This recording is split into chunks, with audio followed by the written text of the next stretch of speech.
Isang mapagpalang araw po sa ating lahat. Welcome again to our 365 daily devotion. Our topic for today is Parents and Children for Christ, and our scripture for today is Ephesians 6 verse 1 to 4. Children, obey your parents in the Lord, for this is right. Honor your father and mother, which is the first commandment with a promise, so that it may go well with you and that you may enjoy long life on the earth. Fathers, do not exasperate your children. Instead, bring them up in the training and instructions of the Lord. So, according dito sa verse na to, tayong mga anak, we need to obey our parents. Kasi, ayun yung unang kautusan ng Panginoon. And, ito yung kautusan kung saan merong kalakip na pangako. Kumbaga kasi kapag ginalang mo yung parents mo, you're not just doing it for your mother or your father, but you're doing it for God. Kahit na merong mga tao na hindi close sa parents nila, or merong mga hindi huwarang parents, we need to respect them pa din as a children, kasi nagpapakita to sa paggalang natin sa Panginoon. If we are respecting our parents, that means na we are doing it not for our parents only, but for the Lord also. So our first teaching is obeying and honoring our parents invoke God's promised blessings. So kagaya nga ng sabi sa scripture na to, with a promise, so that it may go well with you and that you may enjoy long life on the earth.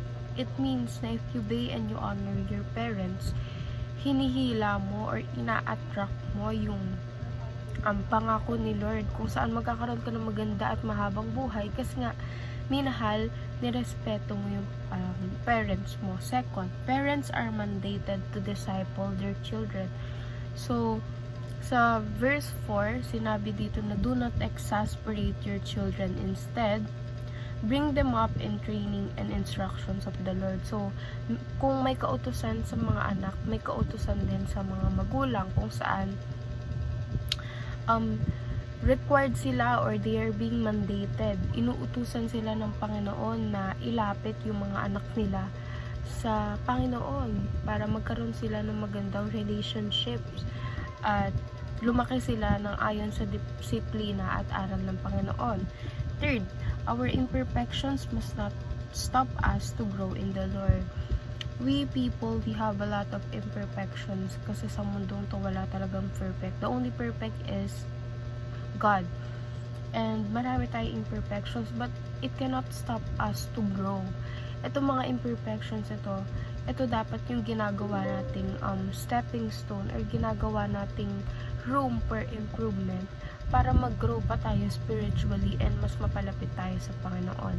And moving on to application, children, obey and honor your parents. So tayong mga anak, at bilang anak ng Diyos, kailangan nating i-obey at i-honor ang parents, kagaya ng pagsusunod at pag-obey natin sa Panginoon. Kahit na minsan meron tayong mga hindi pagkakaintindihan sa mga magulang natin, we need to respect them and love them, kasi malaki din yung sinakripisyo nila para sa atin, and the only thing that we can give back to them is the love and respect, kasi yun palang masaya na yung mga parents natin. Second, parents, disciple your children.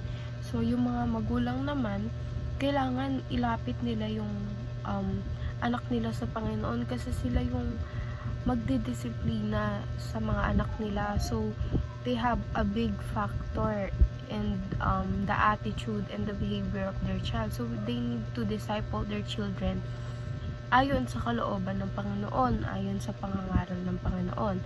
And last but not the least, grow in the Lord together as a family. So it is a two-way mission. Hindi lang pwede na ang parents lang ang nagdi-disciple sa mga anak niya, at hindi rin pwede na ang anak lang ang sumusunod sa parents. Dapat parents disciple their children, and those children is obeying their parents, so they can grow together as a family, and they can grow spiritually, and they can have a better relationship with our Lord Jesus Christ. And that's all for today.